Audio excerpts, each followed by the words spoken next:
I saw justice die with its eyes wide open, and when it fell, no one even said a prayer. We just kept tending to the bodies, like one more didn't make a difference. My name is Martha Two Rivers. I'm 90 years old, though my soul still gets stuck in a trench no one remembers anymore. I'm a native woman, born among the whispering mountains and rustling leaves of Arizona. The land still calls me by my old name, even though city men tried their best to erase it from the records. I was a nurse in the Korean War, not out of patriotism, but because it was the only way to be useful when the world won't let you be anything else.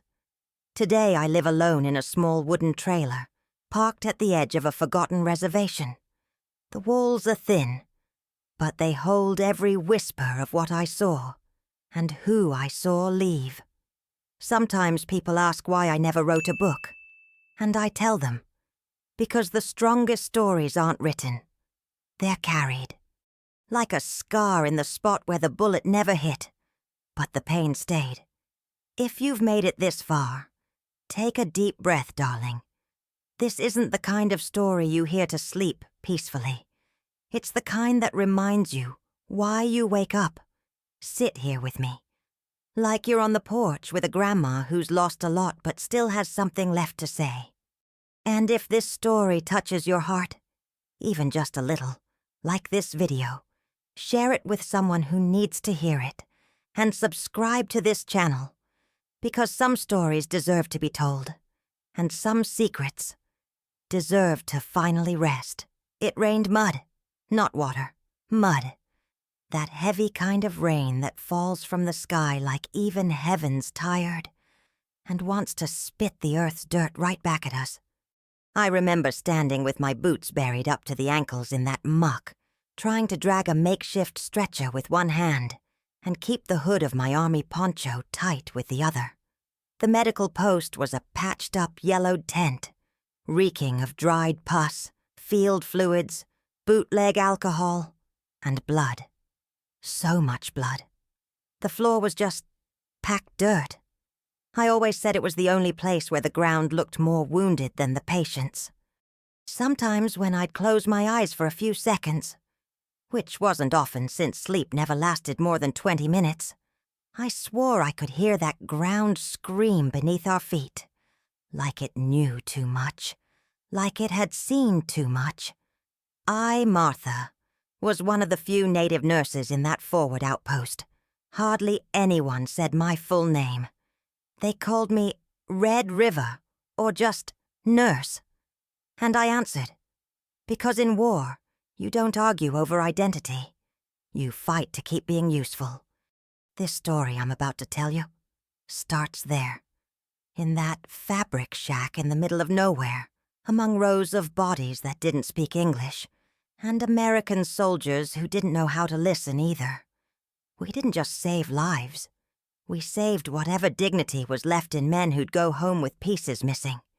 Sometimes a limb, sometimes their faith. I remember Private Kim, a Korean-American kid, barely 19. He didn't talk much, but he was the only one who looked me in the eyes when I stitched up his shoulder. He asked me, his accent nearly faded, if I thought anyone would remember him one day. You think when I die, someone will know I was here? I lied. I said yes, told him names always survive, that history was made by men like him. But the truth, sweetheart, is that history forgets those who bled quietly. It only remembers the ones who died screaming. That week, the dirt floor got even darker. More wounded came in than ever. The radio buzzed about a new offensive, but I knew that was just a fancy way to say more bodies than we had morphine for. We shared syringes filled with boiled alcohol and expired hope, and then came the thing I never forgot. 2 soldiers dragged a Korean man into the tent. He was tied up. Bloody, yes, but not from the war. He's a spy, they said. Pretends to be a civilian, but helps the communists. He was old, his skin marked by time, eyes sunken, hands shaking. Not from fear, but weakness. I knew he wasn't a spy. I knew because he'd passed by days earlier, asking for water for his grandkids. He offered me a little bag of rice for some bandages. I didn't take it. I just gave him the bandages. But that day, he was the enemy. And when war picks a culprit, there's no point showing proof. All that's left is silence. They tied him to one of the camp posts. He didn't scream. He just looked at me, like he wanted me to see. Not to stop it, no. Just to see. Like someone, at least one someone, had to remember what was done. And I remembered. That moment has been my secret for so many years. Because right then I wasn't just a nurse. I was a witness. And being a witness is sometimes heavier than carrying a weapon. When they shot him, the earth shook. I swear on everything. The ground trembled, and a burst of mud hit my face. It wasn't blood. It was the land itself revolting. It took me hours to scrub it off my skin. But to this day, I taste it. No one spoke of the execution. No one wrote it in the reports. I kept bandaging wounds like nothing happened. I treated soldiers screaming for help, others delirious with fever.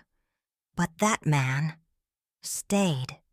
He stayed with me, stayed in that dirt floor, stayed in a story no one wrote down, but that you, now, are hearing for the very first time. Do you understand me, child? Not everything we saw can be told with a steady voice.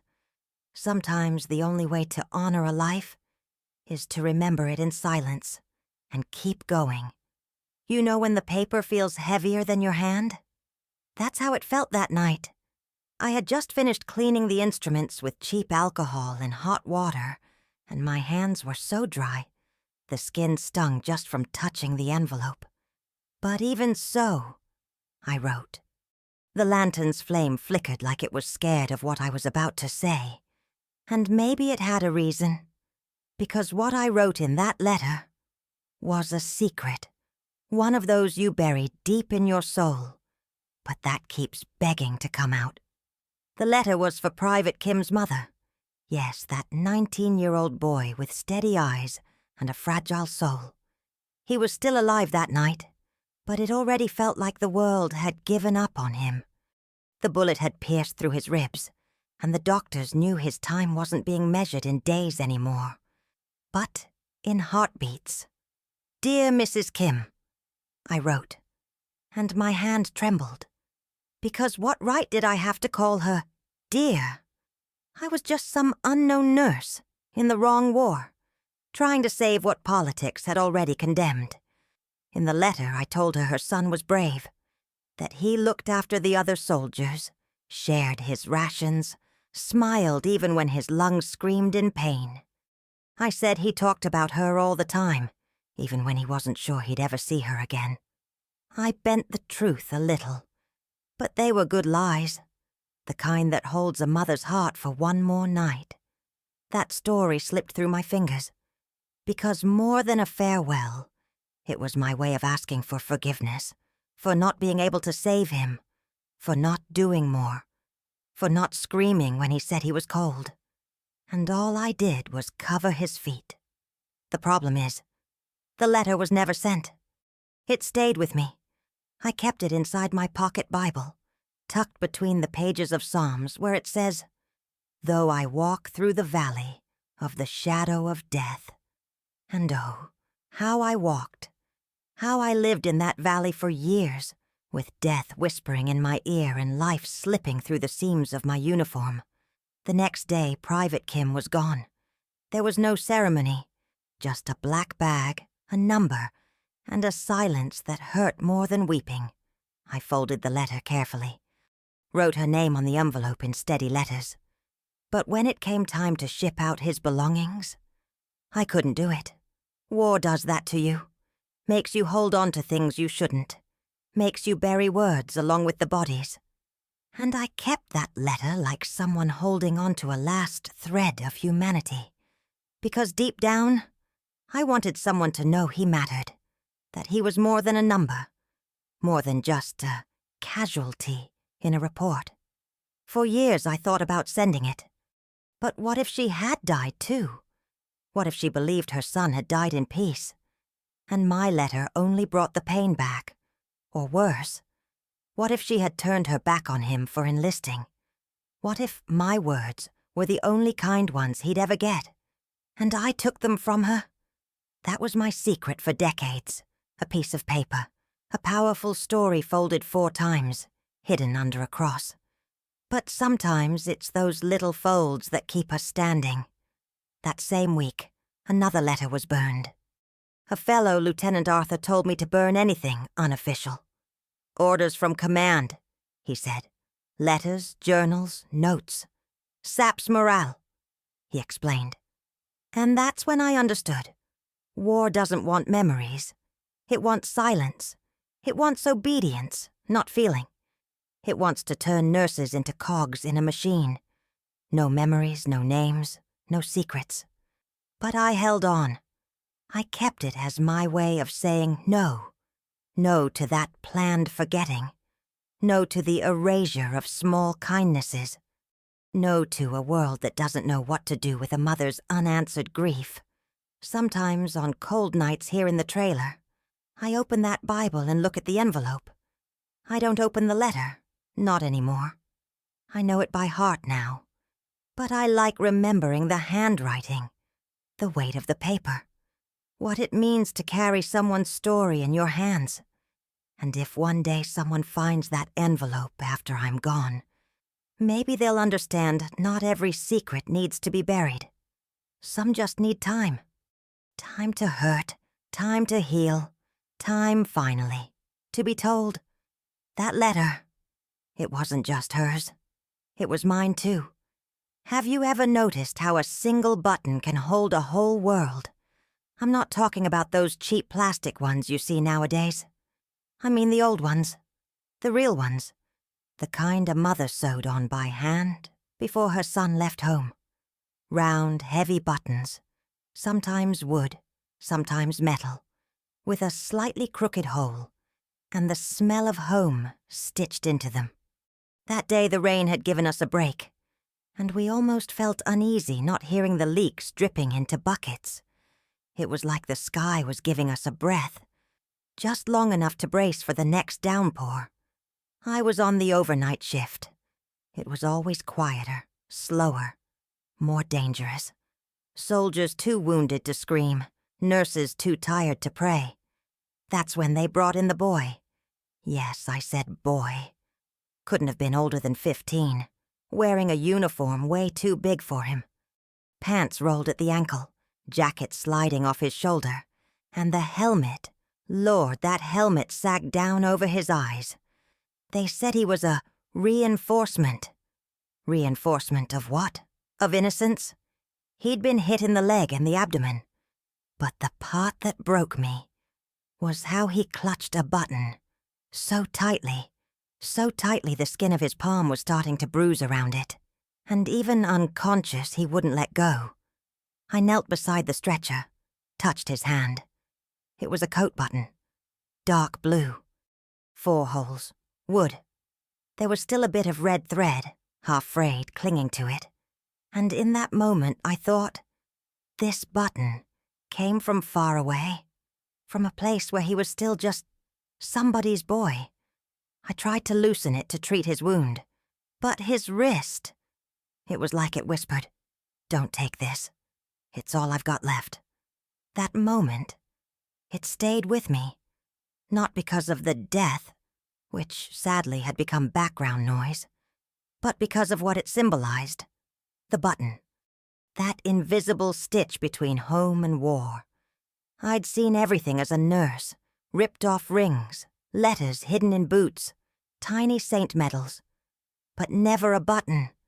That story still burns inside me, because that night I saw the war take more than lives. It took the childhood of a boy who probably didn't even know where Korea was on a map. Maybe he just wanted to make his dad proud, or escape hunger, or maybe, like so many others I watched die from lack of it, he was just searching for meaning. As I treated him, I noticed he started to drift, whispering things that didn't make sense, calling for someone. Maybe his mom. Maybe a sister. He kept saying the name Emily and asking them to wait for him at the gate. The doctor said it was irreversible. "He won't last the hour," he muttered without emotion, like he was talking about a burned-out light bulb. So I stayed with him, sat beside his stretcher, holding his hand, and the button. I didn't say a word, just stayed. It's strange how silence shifts in war. Out here silence feels like absence. But in there, it's everything. It's the scream that won't come. It's the secret no one can hear. And my secret, child, is that night, I sang. An old song, one my grandma used to hum when the wind howled too loud. It was in our language, a language the world tried to erase. But in that moment, it was all I had. I sang soft, just for him, like the melody might guide him back home. He died with the button still in his hand, and I couldn't bring myself to take it. I left it with him, closed his eyes with 2 fingers and whispered, "Go home with what's left of you." This war, my dear, didn't just steal bodies. It stole bonds. It ripped names out of clothes and left us with numbers stitched on our chests. But that button reminded me every soul that passed over our iron tables had a story behind them.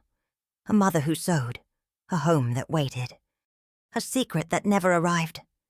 Even now when I sew a button onto my blouse, hands trembling with age, I think of him, and I wonder, how many boys died with no one left to sing? That's the part of war no one tells. It's not in the books, but it lives here, in my stitches, in the threads I still try to keep strong, even when the world keeps trying to unravel them. It was the longest winter of my life. I don't know if time truly slowed down, or if it was the pain that made every day feel endless. The cold slipped through the cracks in the tent like it didn't need permission. And it wasn't regular cold.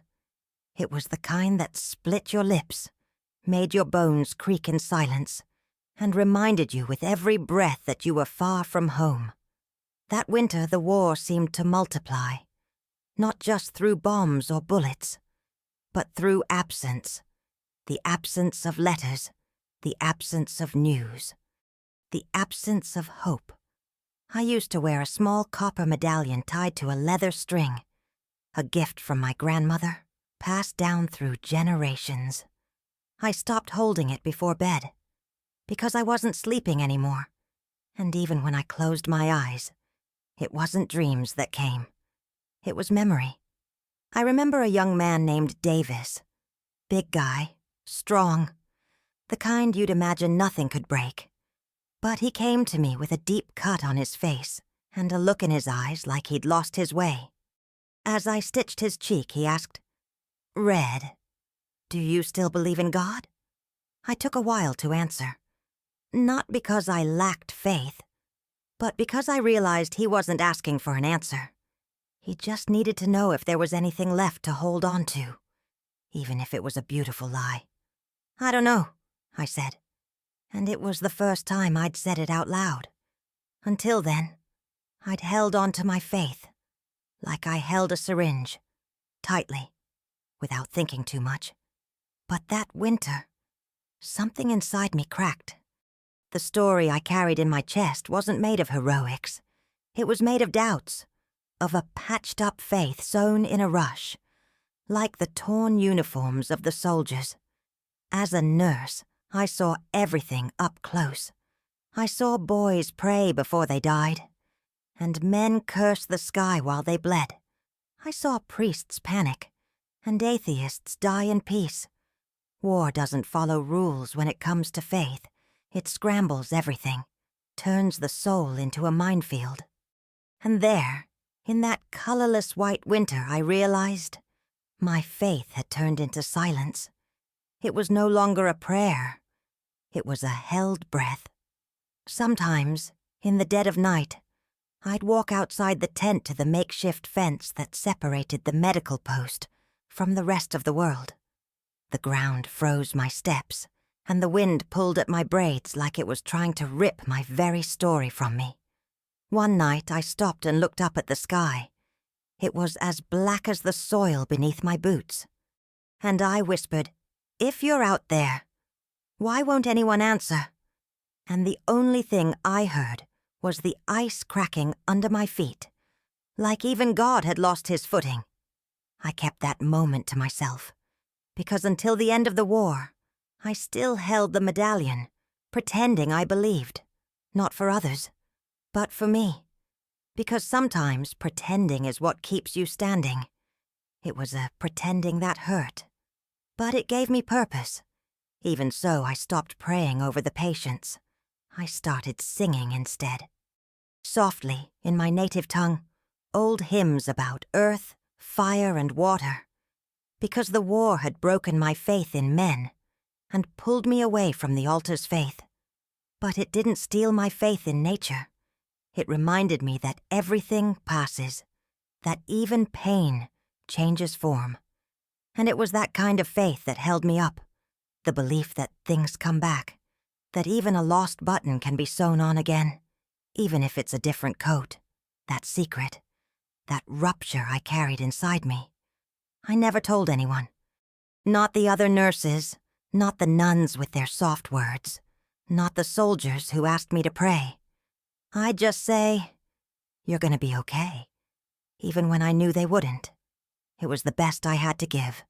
It was all I had left.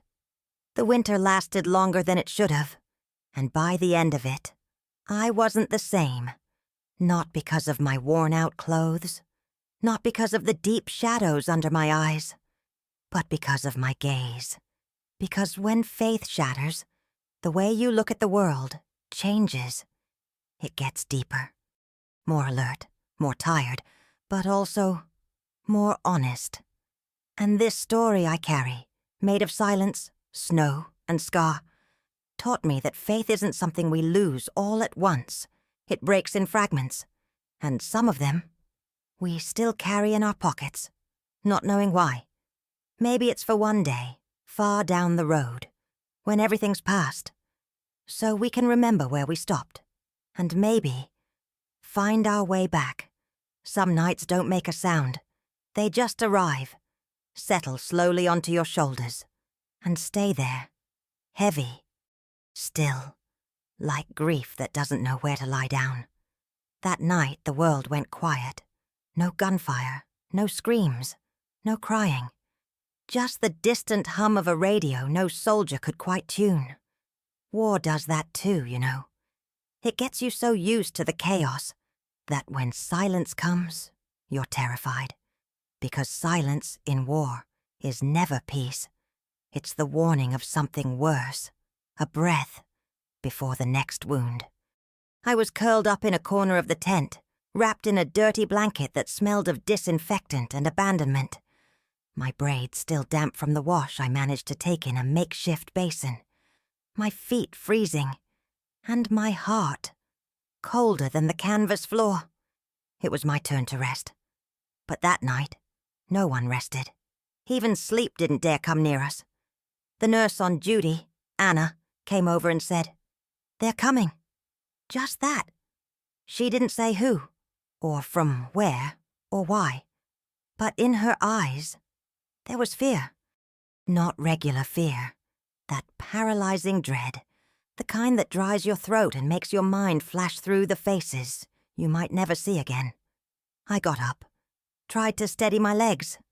But what I felt was every death I'd ever wiped away with a towel. Like every soul I'd seen leave had come back to weigh me down all at once. The powerful story of that night still echoes in my mind. Not because of what we saw, but because of what we didn't. And what we heard, without any sound. The hours crawled by. There was no attack, no bombs. But something hung in the air, like the breath of absence, like the world had just paused. Even the wounded slept silently. Even the rats beneath the crates seemed to respect that hush. I walked to the edge of the camp, took off my boots and stepped onto the cold ground. I wanted to feel something. I needed to know if this was real. And it was there, in the middle of the foggy night, that I heard it. A song. Soft. Barely a whisper. It didn't come from a radio. It wasn't sung by anyone I could see. But I heard it. It was an ancestral melody. One of those you only hear when your soul has stripped away fear. Like the ones who had left were singing. I stood there for minutes, maybe hours. I can't say. All I know is I felt a warmth in my chest I hadn't felt in a long time. It wasn't faith. It wasn't hope. It was presence. Like on that night the world went quiet. It had finally started listening. And I, a war nurse, a forgotten woman among nameless uniforms, finally had someone to talk to who wouldn't cut me off. I spoke softly, told secrets I'd never said aloud. I spoke of the button, the letter, the old man who was executed. And I asked for forgiveness, not from God, but from myself, for everything I let pass, for everything I buried inside me without shedding a tear. The silence that night wasn't empty. It was full. It was heavy. It was the kind of silence that either heals or kills. And that night, it healed me. Just a little. Not from the trauma, but from the loneliness of carrying so much memory alone. I went back to the tent when the sky started to lighten. Anna looked at me and smiled. A tired smile, wrinkled, but honest. Like she was saying, "You heard it too, didn't you? We didn't say anything. We didn't have to. Because when the world goes silent, you learn how to listen to the things that have no name." That secret, that noiseless night, was the only time war gave something back to me. A moment of presence, an invisible embrace in the middle of nowhere. And even now, when the night hides here in my trailer and the wind rustles through the Georgia trees, sometimes I hear it again. That song, soft, like the world is finally ready to hear the stories I've kept quiet for far too long. I was never one to get attached to objects. Maybe because, since I was a child, I learned that everything can be taken from you. A blanket, a ring, even your name. But the sound of that ship, no one ever took that from me. Even now when the wind blows hard across the porch of my trailer, I swear I still hear it. That deep horn, rising from the chest of the vessel, like a giant sigh swallowing memories whole. That's how I came back, after everything, after the war, after the bodies, after the button, the letter, the old man, the boy who called out for his mama in his sleep. I boarded that ship with my soul in shreds. As a nurse, I had watched blood dry, but as a woman, I had watched my faith evaporate. That ship was big, sure, but it felt too small for all the pain it carried.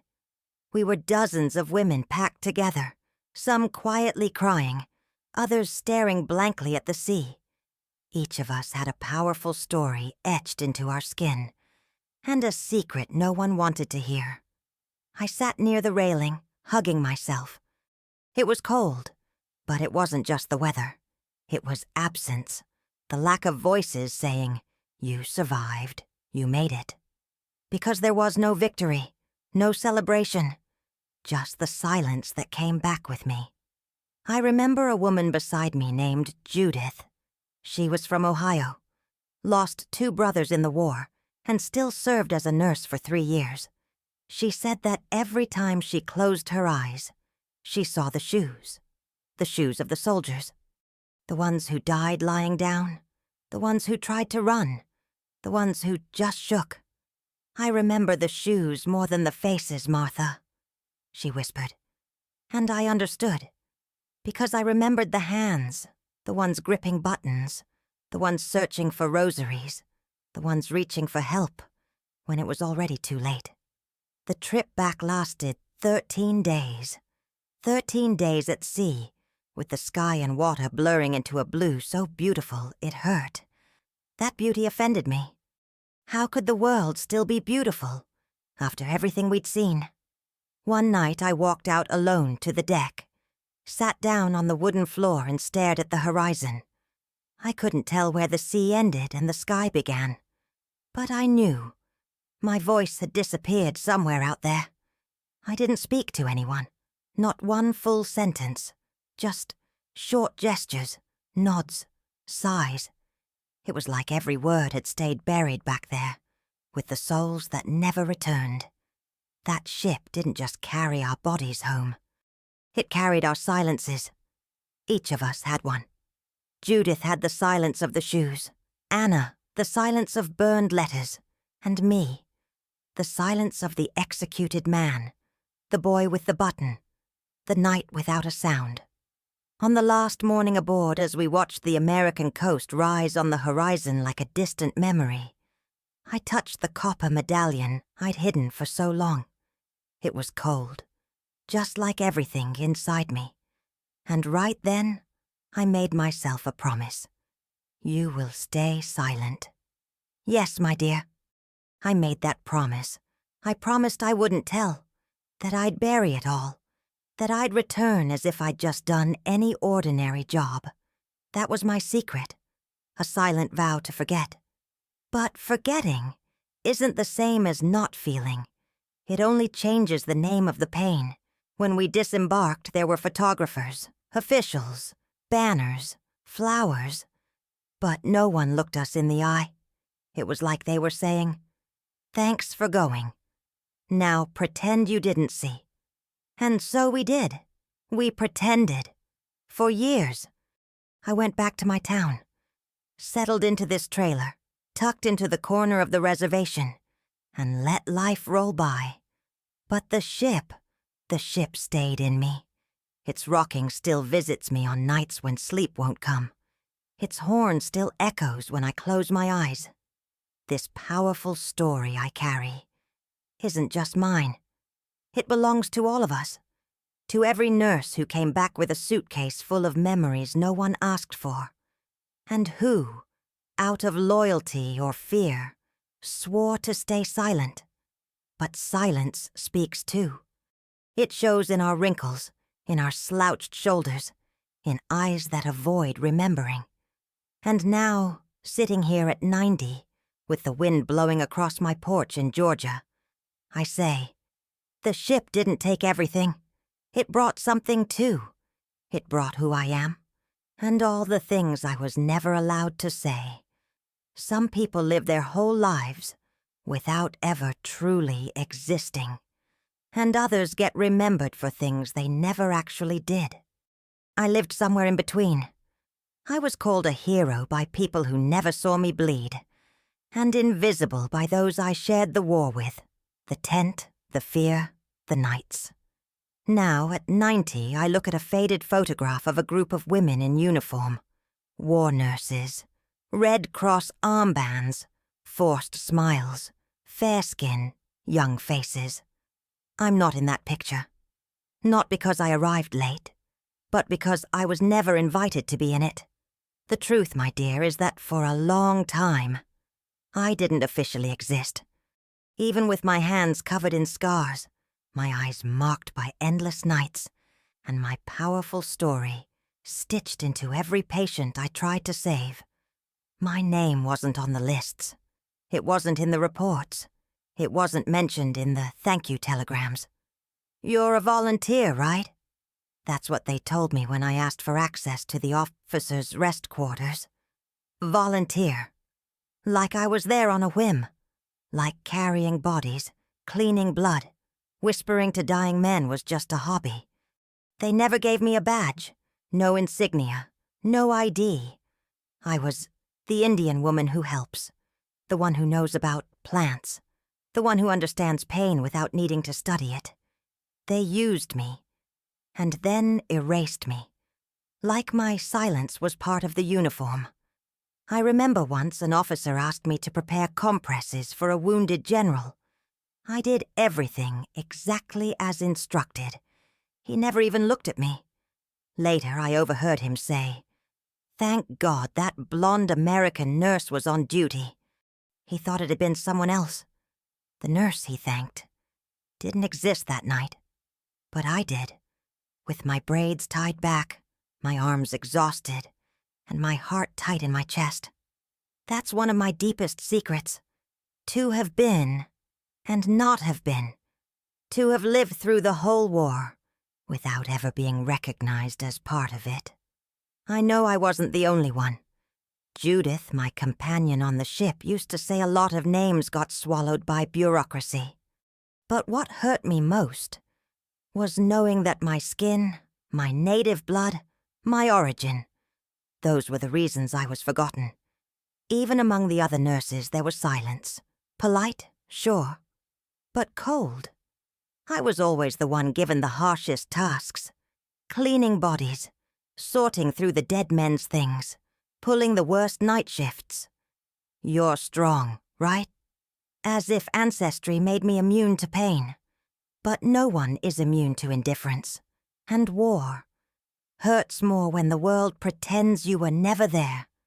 My powerful story stayed hidden for decades. Not in medals, not in certificates, but in my body. My hands still tremble. Not from age, but from memory. Once I went back to the military hospital where I'd served, years later. I wanted to see if there was any record. I brought a photo, an old letter, and a little bit of hope. The receptionist, a young woman, typed my name. Nothing. "Are you sure you were here?" she asked with a sideways smile. I just nodded and left. Because what hurt most wasn't not being in the records. It was her not being able to picture that I could have been there at all. I was a ghost nurse, present in the halls, absent in the books. And you know what haunts me most? It's knowing that if I died there, maybe I wouldn't even have a name on a headstone. That's the heaviest secret. Not what I saw, not what I lost, but what I was never given. The right to exist, with dignity. Sometimes I think maybe it was better this way. Silence protected me, gave me the freedom to remember in my own way, without having to follow someone else's script. But other days, I wish I'd been seen, heard, named, because even ghosts, my daughter, want to be remembered with respect. Today, sitting in this rocking chair, my braids nearly white, and the breeze drifting in through the window, I'm writing not to get revenge on absence, but to finally mark my presence. If someone ever asks, was there a Native American nurse in that war? May you be able to say, yes, there was. And she had a name, a story, and the courage to carry the silence of all the others. When I moved into this trailer years ago, I picked the most isolated corner of the land. No one understood. But why not stay closer to the road, Martha? Aren't you going to feel lonely? What they didn't know is that I had been alone for a long time already. And after the war, solitude didn't scare me anymore. On the contrary, it was the only place where silence didn't ask me to explain myself. The room I sleep in is small. There's an iron bed, a little table with an old lamp, and a thin curtain that sways every time the wind decides to whisper. But what catches my eye the most, night after night, is the window. It looks out onto nothing. Literally. No scenery, no flowers, no tall trees, no mountain view. Just dry land, scattered rocks, and a crooked fence that serves no purpose anymore. But that's the window I look through every day. Not because I'm waiting for anything, but because out there, the emptiness makes sense. After the war, anything too full started to bother me. Crowded rooms, long conversations, colorful promises. My eyes, marked by so many powerful memories, began to seek out the things that said nothing, because only nothing gave me back a little peace. There, in that room, with a view of nothing, I started to write. Crooked words, messy confessions, secrets that could never fit in a confessional. And it was there, during one of those wind-filled nights laced with memories, that I wrote about the man I held while he died, missing half his face. About the Korean woman who handed me her newborn, believing I'd take him somewhere safe. About Judith's letter that never found its recipient. All of it remained on that wall.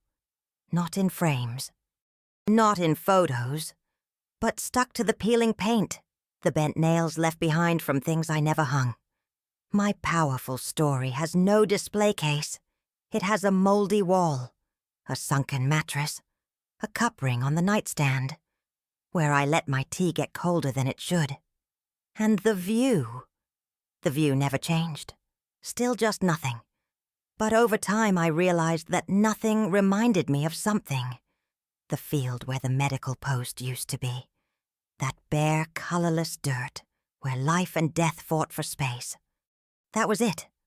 My room had become an invisible extension of that place, as if time never fully managed to pull me out of there. The secret I carry is that I never really came back. Yes, my body did. But part of me is still in that camp, in the smell of old ether, in the muffled sobs, in the skin of those who didn't return. And sometimes it's like they come visit. Not in a frightening way, no, but like echoes. I remember a day not long ago when I woke up with a strange feeling. The wind blew differently, and there was a smell in the air of alcohol and mud. I got up, opened the window, and there it was. The nothing. But this time I felt like someone was looking back. Maybe it was just my tired mind, or maybe it was another farewell arriving late. Being a nurse in the war broke me into pieces so small. I had to reinvent what it meant to feel whole. These days I don't worry about seeming complete, just true. And my truth lives in this room. No decorations. No witnesses. With a view of a place where only I can see what no one else can. Because sometimes it's in the nothing that we finally find everything. There are some things we forget we've kept. They stay buried deep in a suitcase mixed with dust, the scent of old things, and pieces of a time that passed, but never really left. The handkerchief had been there since the day I came back from the war, folded too carefully for something so small. But it wasn't just a piece of cloth. It was a marker, the last thread between me and someone who didn't make it home. The suitcase where it stayed was faded brown leather, with a broken handle and a crooked clasp. It sits under my bed, covered by a wool blanket my mother knitted before she died, and I only open it on days of deep silence. The kind of silence even the radio won't dare fill. The kind that pushes you from behind, without asking permission. That morning was cold. A sharp kind of cold that slips right through your sweater and hits the bone. I bent my knees, lifted the blanket, pulled out the suitcase, and when I opened it, it fell. The handkerchief. Folded like an old promise, it was white with a pale blue border. There was a small stain, from what I no longer remember, and in the corner, hand-stitched in tiny uneven letters, Michael. My powerful story with that handkerchief began long before it fell from the suitcase. It began at a medical post on a bloody afternoon, with muffled screams and the smell of burned flesh. Michael was a nurse too, young, calm. He had this way of touching people like he was asking permission just to heal. We were stationed together for 6 months. 6 months side by side, sharing gauze, coffee, and a silence that slowly became familiar. He called me Rivers, but with a smile that made it sound like a song. There was never a spoken romance, but there was everything that comes before a kiss. The glance that lingers just a second longer. The breath that shifts when the other gets too close.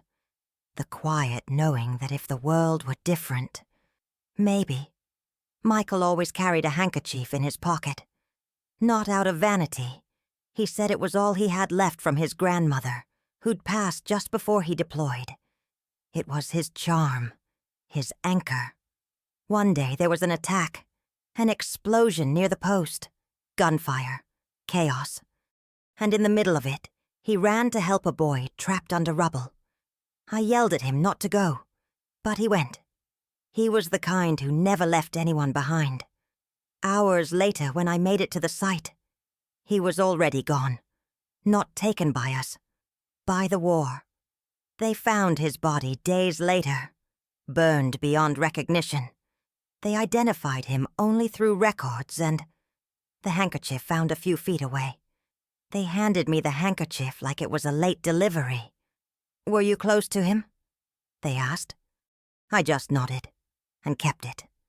It was the one secret I held on to alone. Not even Judith or Anna knew. A clean secret. No guilt, just longing.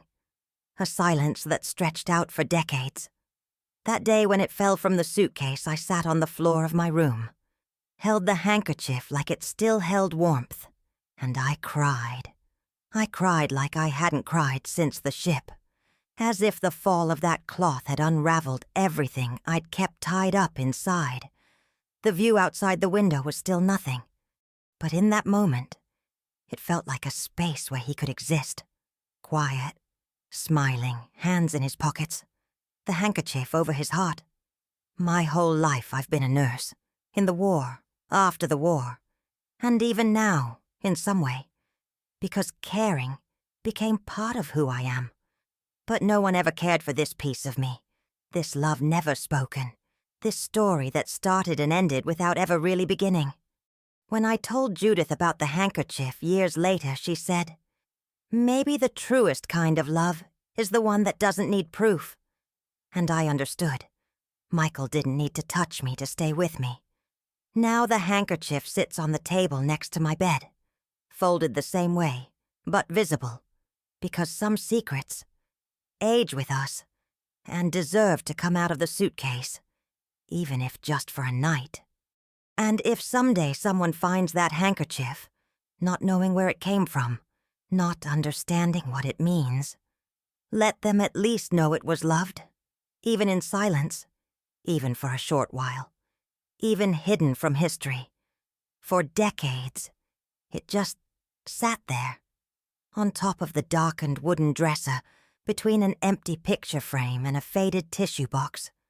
An old radio with creaky knobs and a bent antenna, one that always looked like it was about to give up. I never threw it away, even though it didn't work, even though it was just a silent decoration. That radio was my companion through the whole war. It was small, portable, wrapped in a leather case stained by time. Through it I heard orders from the higher-ups, urgent warnings and the songs that tried and failed to bring a little lightness to such heavy days. Once I heard the name of a soldier I had just prepared for burial. The radio sometimes was quicker than death itself. After the war, when I came back to the States, I kept the radio like a broken talisman, a secret with an antenna. Even without sound, it seemed to hold voices no one else could hear, and me. I listened with my eyes.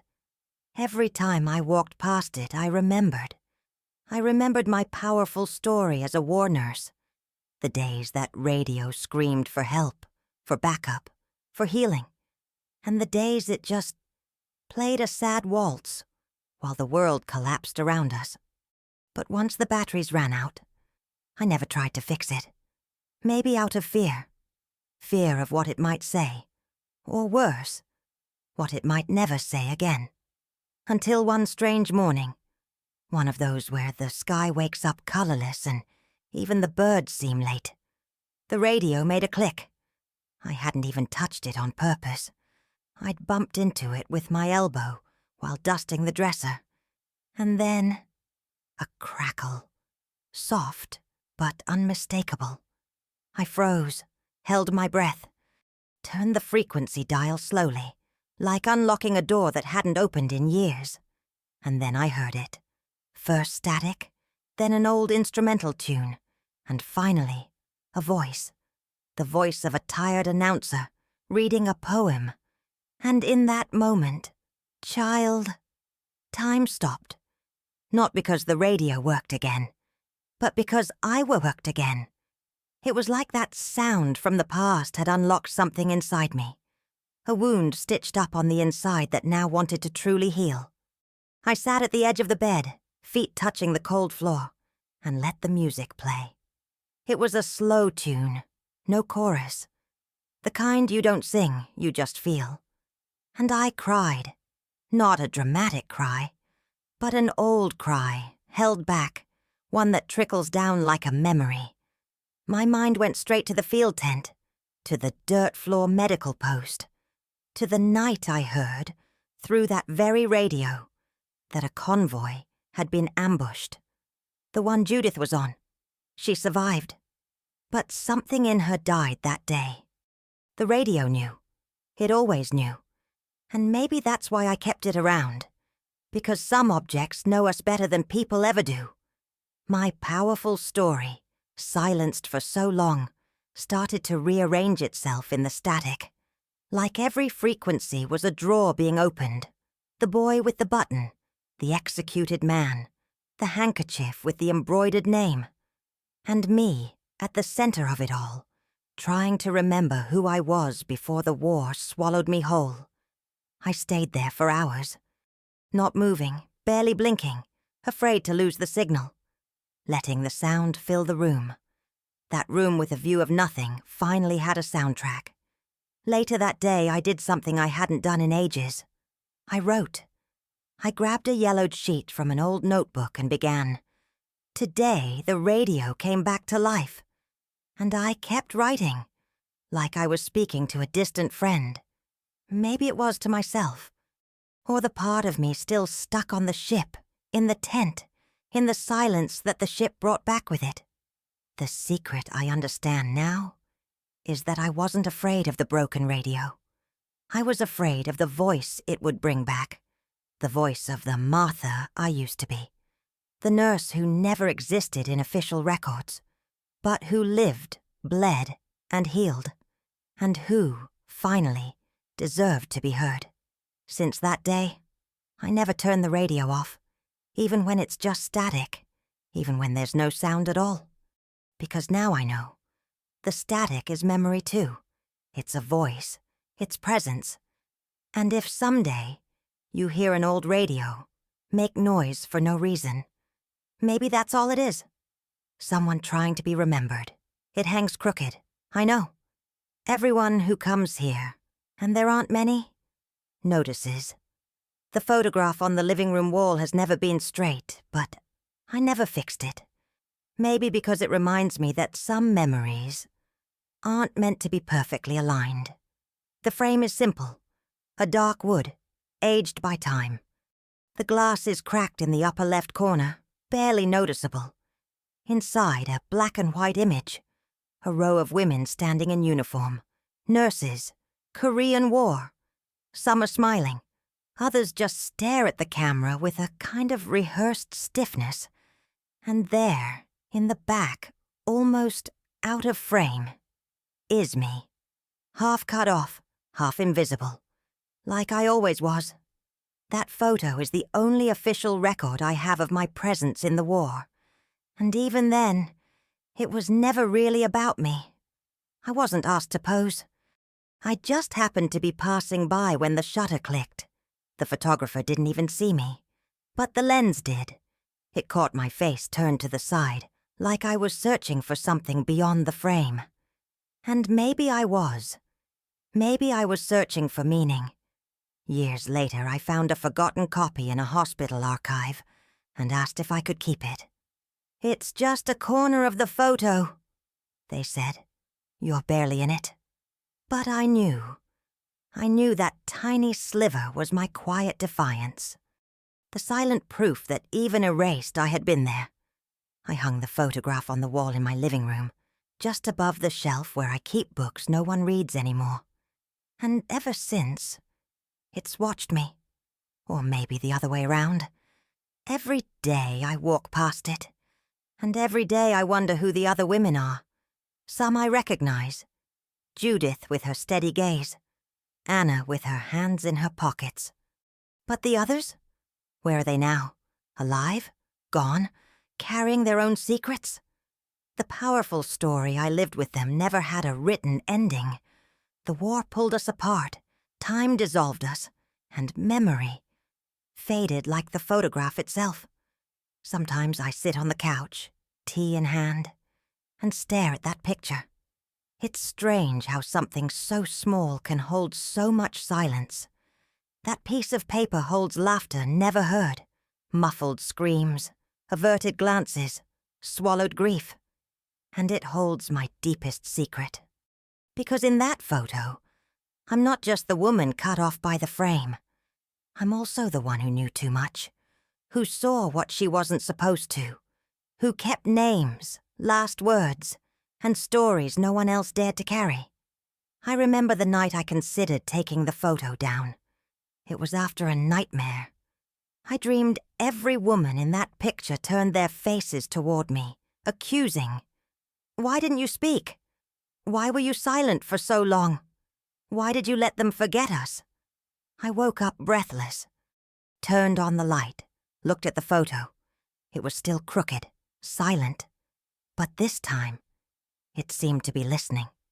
That's when I understood. I had to leave it there, as witness, as companion, as mirror. The photo is my unsanctified altar. No flowers, no candles.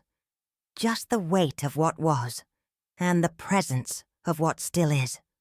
Being a nurse in the war taught me memory isn't a book.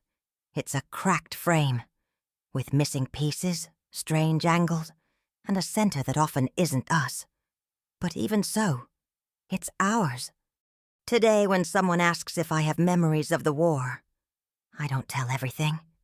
I don't mention Michael and his handkerchief, or the radio that came back to life. I just point to the wall and say, it's there, a little crooked, but whole. It's a quiet way of saying, I existed. I was there. I lived a powerful story. And even without medals, without plaques, I was part of what held the world together for a while.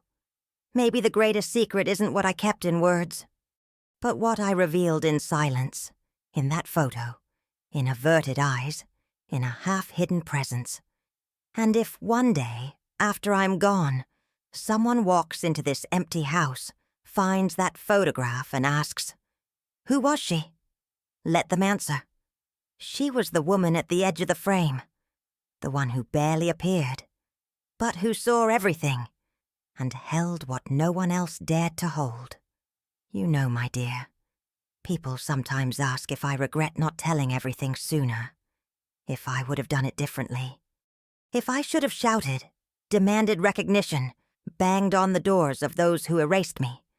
But no, I chose silence, not out of fear, but because, for some of us, silence was the only way to keep breathing. Being a nurse during the war was more than a job. It was a crossing of soul, of body, of humanity. I never held a gun, but I held hands. I never pulled a trigger, but I stitched the wounds that bullets left behind. And above all, I carried stories, powerful stories that never made the papers, that were never told out loud. But today, you heard them. You heard me. And that, my child, is enough.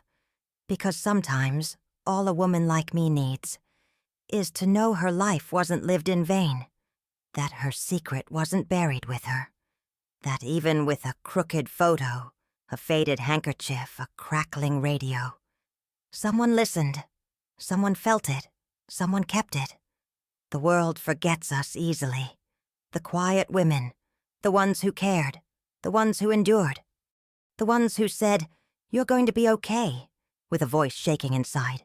But now, in this little corner of the internet, in this small video, in this imagined room where I've sat with you, I was remembered, I was seen, I existed. And if my story touched something in you, If even for a moment you thought of your grandmother, your mother, some strong woman who passed through your life, I ask you, don't let it end here. Share it. Comment. Say something. Give a name to what you felt. Not for me, but for all of us. The ones who cared in silence. The ones who died without leaving a trace.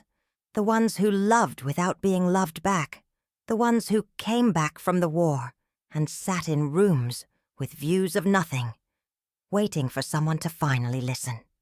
Subscribe to this channel, because maybe tomorrow another woman will sit here with another secret, with another sorrow, with another truth that finally needs to breathe. And when that happens, may you be here too, with an open heart, with attentive ears, and with the same tenderness you've shown me. Thank you for listening. Silence has a voice too. Today it was mine. Tomorrow, it might be yours.